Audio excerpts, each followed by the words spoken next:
the reaction that outlived its original purpose. It was meant to be temporary, a solution for a specific moment, but the reaction never left. It stayed long enough to redefine everything around it. What began as an answer to an urgent question became a permanent feature of systems that had forgotten the question was ever asked. At the beginning, the purpose was clear. There was a problem demanding speed, reliability, and control. Chemistry answered with a reaction perfectly suited to the task. It worked quickly, it worked consistently, and most importantly, it worked when nothing else did.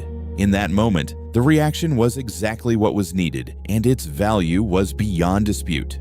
To understand why this matters today, we need to look at how temporary solutions become permanent fixtures. When a reaction performs under pressure, it earns trust. When that trust is rewarded with success, the urgency to replace it disappears. Chemistry fills the gap, and the gap quietly becomes a foundation. The transition from stopgap to standard happens not through a deliberate decision, but through the gradual erosion of the intention to revisit. Every day the reaction continues to work is another day no one schedules its replacement. At first, the reaction existed alongside alternatives. It was one option among many, chosen when conditions demanded it, set aside when they did not.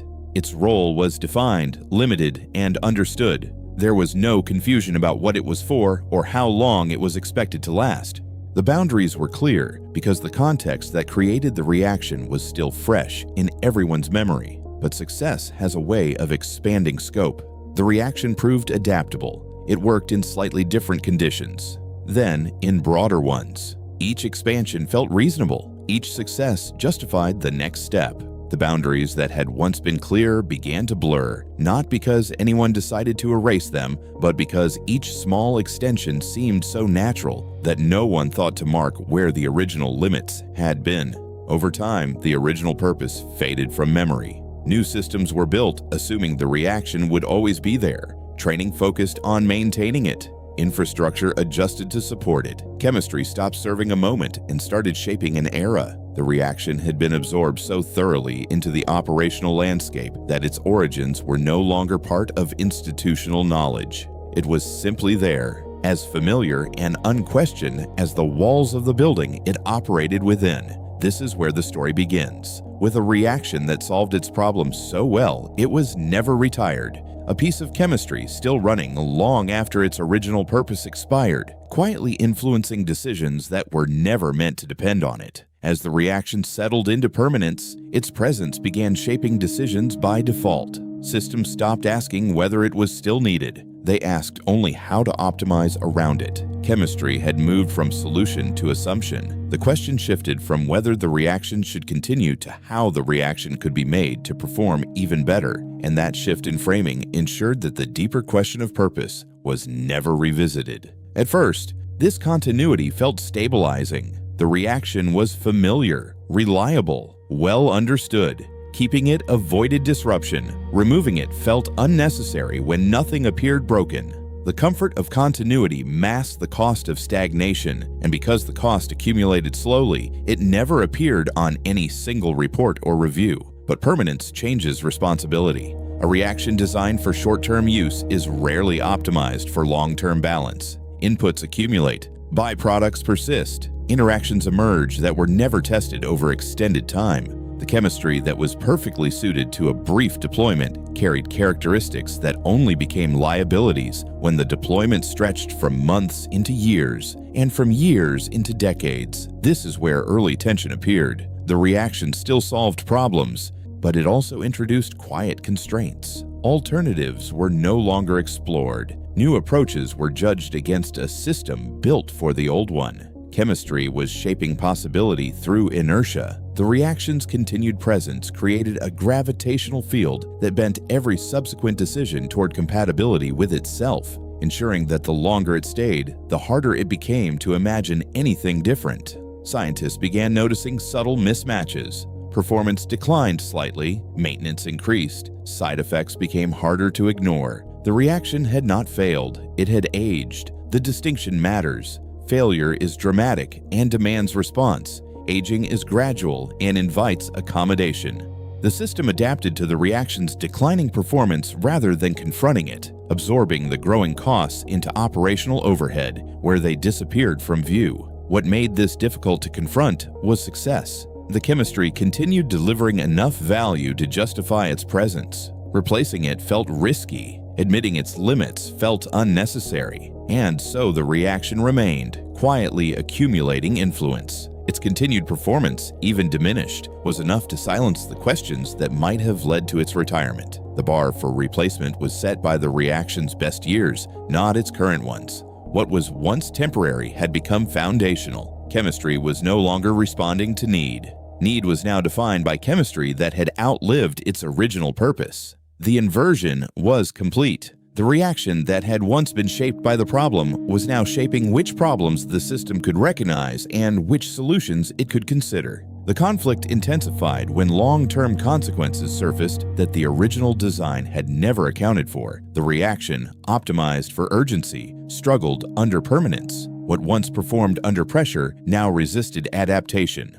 The qualities that made it excellent in crisis, speed, simplicity, reliability under narrow conditions, became liabilities when the context demanded breadth, flexibility, and responsiveness to change. Systems built around it began showing strain. Efficiency declined at the margins, interactions multiplied, side effects that were tolerable short-term became problematic when sustained. Chemistry was revealing limits that had been irrelevant in the beginning. The reaction was being asked to do something it was never designed for. Endure indefinitely without degradation in conditions that bore little resemblance to the ones that had justified its adoption. This buildup carried emotional weight because the reaction was still indispensable. Removing it threatened stability. Keeping it constrained innovation. The system was trapped between reliance and regret. The emotional difficulty was not in recognizing the problem, but in accepting that the solution required dismantling something that still worked.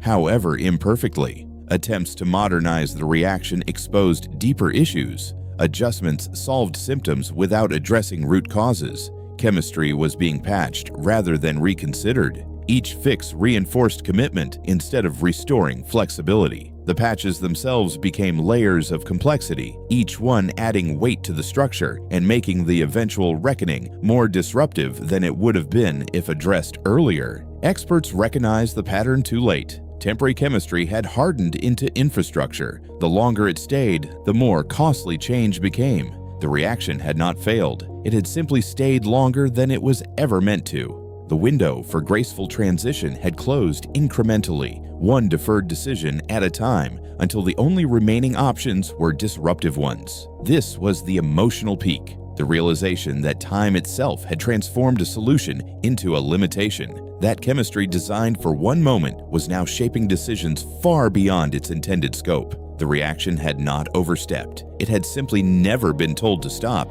The reaction had outlived its purpose, and in doing so, it had quietly narrowed the range of futures the system could imagine. The climax arrives with a difficult but necessary truth. The problem was not that the reaction stayed. It was that it was never questioned again. Chemistry did exactly what it was designed to do. It solved a problem under specific conditions. What changed was time. When urgency faded, the reaction remained, shaping systems never meant to depend on it permanently. The chemistry was faithful to its design. The failure was in the absence of a mechanism to revisit that design once its original context had passed. This realization reframes responsibility. Temporary solutions demand expiration dates. Without them, chemistry hardens into assumption. What once offered flexibility begins to limit it. The discipline of retirement is as important as the discipline of design, and far less practiced. The resolution lies in intentional review, re-examining reactions chosen under pressure, designing pathways for replacement before dependence forms. Chemistry remains powerful when it is allowed to evolve instead of linger. The goal is not to distrust what works, but to build into every system the habit of asking whether what works today is still what should be working tomorrow. This story is not about blaming the past. It is about learning from success. The most dangerous chemistry is often the most useful because usefulness delays scrutiny. Understanding how a reaction outlived its original purpose gives us a chance to design progress differently. to build systems that remember why reactions were chosen and when they should be set aside. Because chemistry never asks to stay. It stays only when we forget to ask whether it still should. Subscribe to join the journey. The